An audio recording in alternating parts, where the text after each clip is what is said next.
There is a unique kind of grief, a mourning for a voyage that never truly began. It is the grief for the ghost ship. You saw it on the horizon, a magnificent vessel, its sails promising a journey to a new world. In your heart, you had already boarded. You had mapped the stars for its voyage. You had imagined the life you would live on its decks, the shores you would explore together. But the ship never docked at your harbor.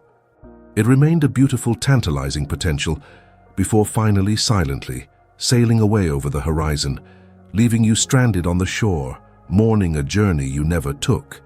This is the silent, often shame-filled grief of missing someone who wasn't even truly yours. It is the pain of the almost relationship, and it is a grief that the world rarely validates. Your friends with the best intentions may say, "But you weren't even really together, just move on," and so you try. But the ghost of that ship continues to haunt the waters of your mind, and you are left feeling confused, obsessed, and perhaps even a little crazy for mourning something that wasn't real. But what if your grief is real precisely because the relationship was not? What if the intensity of your feeling is not a sign of your delusion, but a clue to a profound and secret psychological event that has taken place within your own soul? What if I told you that the shocking meaning behind this lingering pain has very little to do with the man himself and everything to do with a priceless treasure he has unknowingly stolen from you? This video will reveal that shocking meaning. Drawing on the deep psychology of Carl Jung, we will explain why these almost relationships can sometimes hurt even more than real ones. We will decode the powerful mechanism of projection that creates this intense and persistent bond. And we will provide you with a map, not to find him again, but to reclaim the treasure he took, and in doing so, to transform this painful haunting into a powerful homecoming to yourself. Let us now reveal the shocking meaning behind this powerful and persistent grief. The reason you miss him with an intensity that defies logic, the reason his ghost haunts your mind, is this. You are not actually grieving the loss of the man.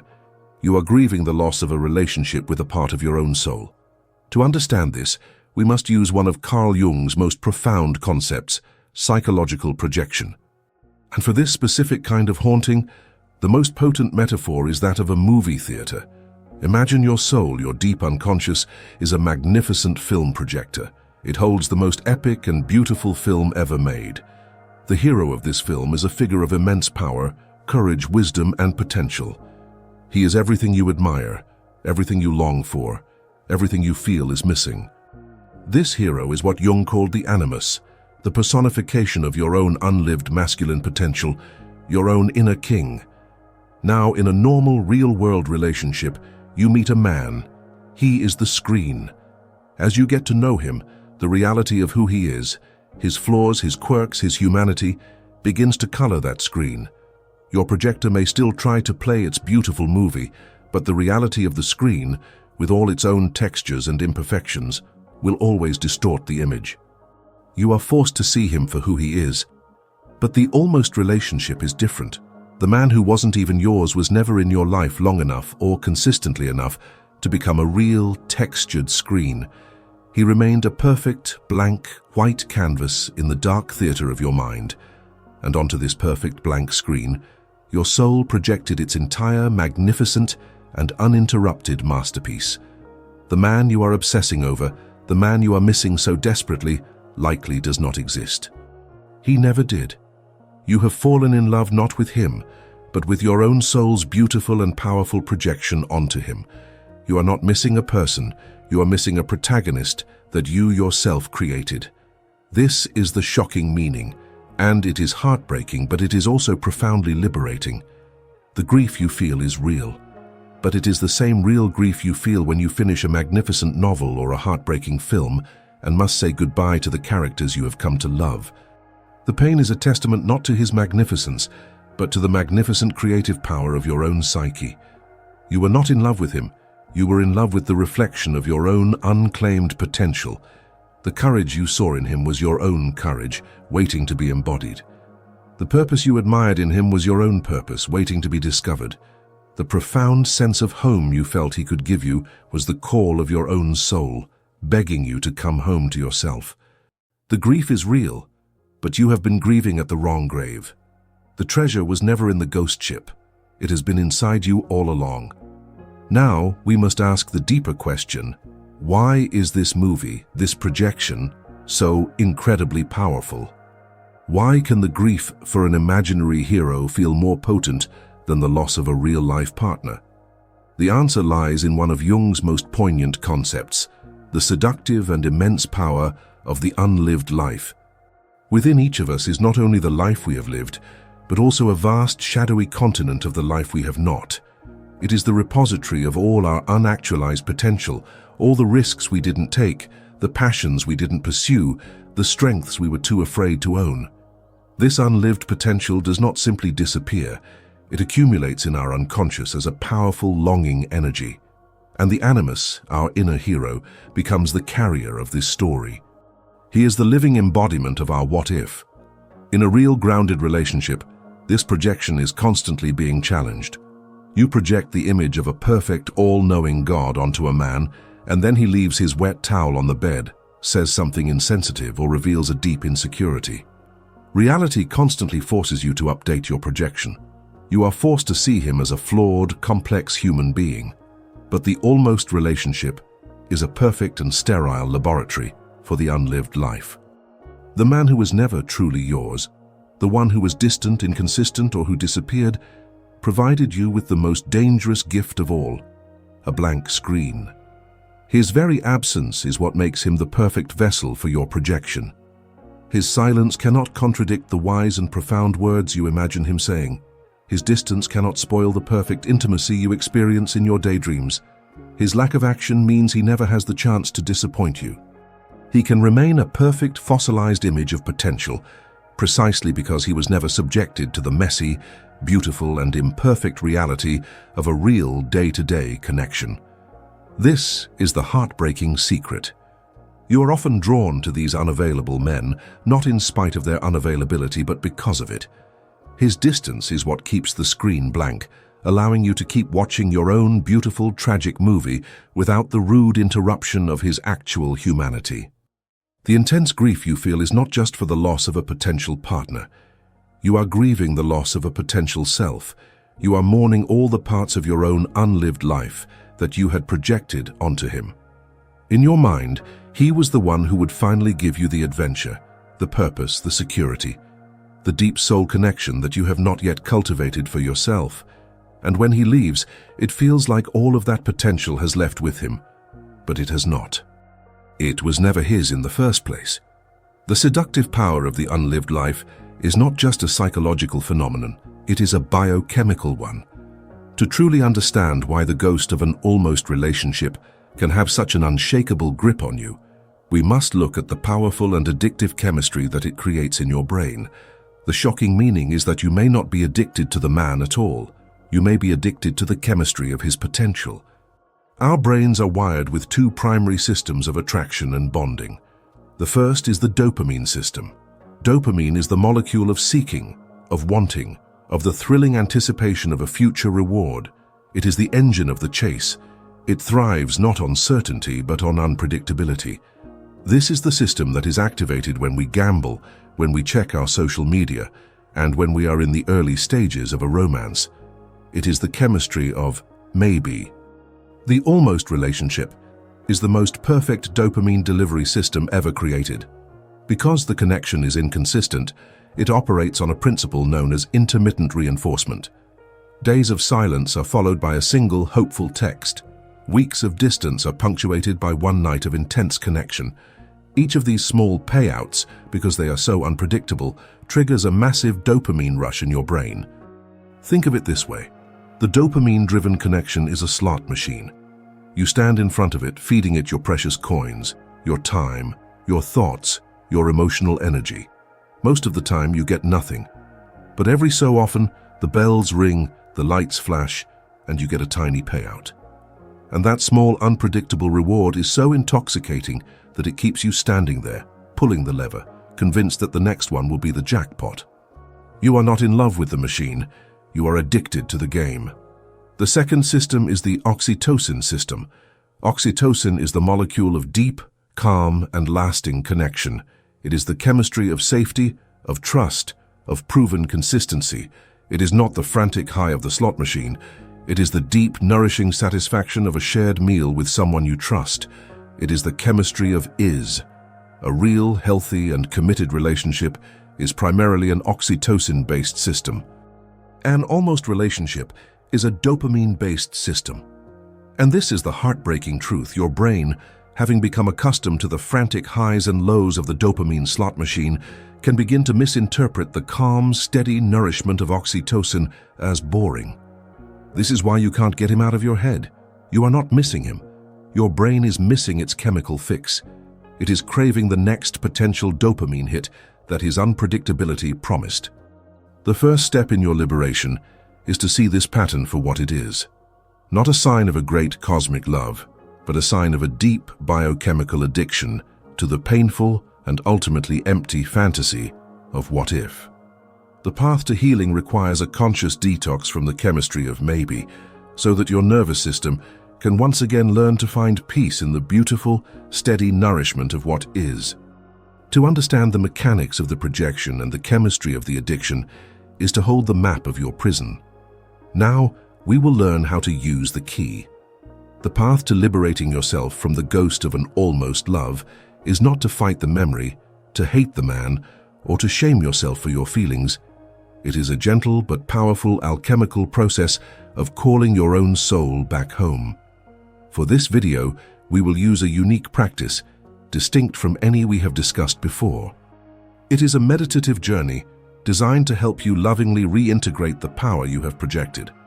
We call it the homecoming, a ritual of reintegration.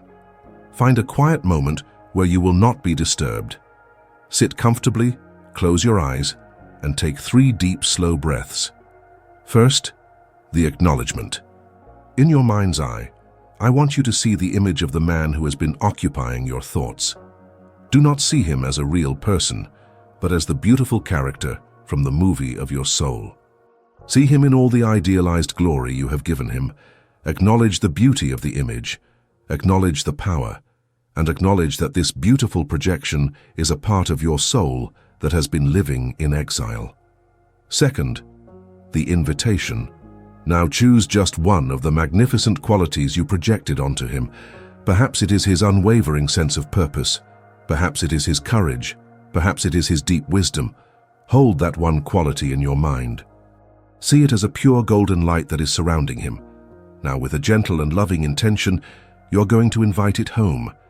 Silently, in your own heart, say to this golden light of purpose, or courage, or wisdom, "You are a part of me.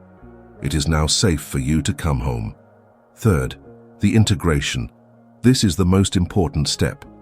As you extend this invitation, visualize that beautiful golden light lifting off of his image. Watch it as it floats gently through the space of your mind and moves toward you. Now feel it as it enters your own body. If you are reclaiming your purpose, feel that golden light filling your solar plexus with a warm, steady resolve. If you are reclaiming your courage, feel it filling your heart with a strong, calm beat. If you are reclaiming your wisdom, feel it illuminating your mind with a clear, gentle light. This is not just a thought, it is a somatic experience. You must feel this part of your own soul returning home, reintegrating into your own being. Breathe with it, welcome it, let it settle. It is not new, it has simply returned. Fourth, the gratitude and release. Now look again at the image of the man. The golden light of your projection is gone. He is no longer a god, he is just a person. A blank screen. Silently, thank him for having been the screen for your movie. He was the catalyst that allowed you to see this beautiful, powerful part of your own soul. And then with a final, gentle exhale, let his image peacefully fade to black. This is the work. You can practice this with every quality you projected onto him. Each time you do, you are not pushing him away. You are pulling yourself back. You are not breaking a bond with him. You are forging a more powerful bond with yourself. The haunting ends not when you forget him, but when you have fully remembered yourself. When you consistently and courageously practice the homecoming ritual, the shift in your inner world is not subtle, it is a revolution. The ghost that has been haunting the hallways of your mind does not need to be violently exorcised. It simply and peacefully dissolves, for you have finally recognized that it was a reflection of you all along. The obsessive grief for the man who was never yours will begin to fade, but it is not replaced by an empty void. It is replaced by a new and infinitely more powerful emotion, a profound sense of awe. You will stand in awe not of him, but of the magnificent creative power of your own soul. You will realize that the beautiful, heroic, godlike figure you were so in love with was a character that you yourself wrote, directed, and produced. The sadness of losing him is replaced by the thrilling realization of, I have this incredible power within me. This is the moment of the great meeting. This is the day promised in the title of another journey, the day you finally meet yourself. But more specifically, it is the day your inner queen finally meets her long-exiled king. By reclaiming the qualities of your animus, your purpose, your courage, your wisdom, you have brought the king back to his rightful throne within your own psyche. And for the first time, your inner world is no longer a kingdom in disarray, ruled by the wounded orphan seeking a savior from the outside. It is now a whole and sovereign kingdom, ruled by the balanced and powerful union of your own inner queen, your deep feminine wisdom and being, and your inner king, your reclaimed masculine energy of doing and purpose. This is what Jung called the sacred marriage, the conjunctio. It is the experience of wholeness. And from this place of wholeness, your life begins to change in tangible ways. The obsessive thoughts about him fade, not with a painful effort, but with a gentle irrelevance. You are no longer living in the past, replaying a movie that has ended, because you are too busy and too excited creating the masterpiece of your present life. You will feel a new sense of purpose and direction, because your inner king is now home, providing that clarity for you. You will no longer seek a man to be the hero of your story, because you have finally found the hero within, and the deep, aching loneliness that once defined your quiet moments will be gone, replaced by the profound, unshakable companionship of your own integrated soul. You will understand in your very bones that you were never missing a man. You were simply missing a part of yourself. And now, she is home. We began this journey on the lonely shore, grieving for a ghost ship that never came to port. We have traveled through the dark and beautiful theater of the mind. We have decoded the secret of the Animus projection, and we have learned the sacred ritual of calling our own power home. And we arrive here at a final profound understanding. The shocking meaning of missing someone who was never even yours is this: the haunting was never about him. It was a homing signal from your own soul. The obsessive thoughts, the persistent longing, the deep and confusing grief, these were not the symptoms of a lost love. They were the symptoms of your own unclaimed power, calling out to be seen, to be honored, and to be brought home. The goal, therefore, was never to get him out of your head. That was the question of the haunted woman. The true sovereign goal was to bring your own inner king, your own magnificent animus, back home to the throne of your own psyche. It was to turn the haunted house back into a holy temple, a space inhabited not by the ghost of another, but by the full, radiant, and royal presence of your own integrated soul. And here lies the final, beautiful secret. When you stop searching for a king in the outside world to come and complete you, you finally discover the powerful, wise, and unshakable queen that has been waiting patiently within you all along. You do not need to be chosen by his kingdom. You are here to rule your own.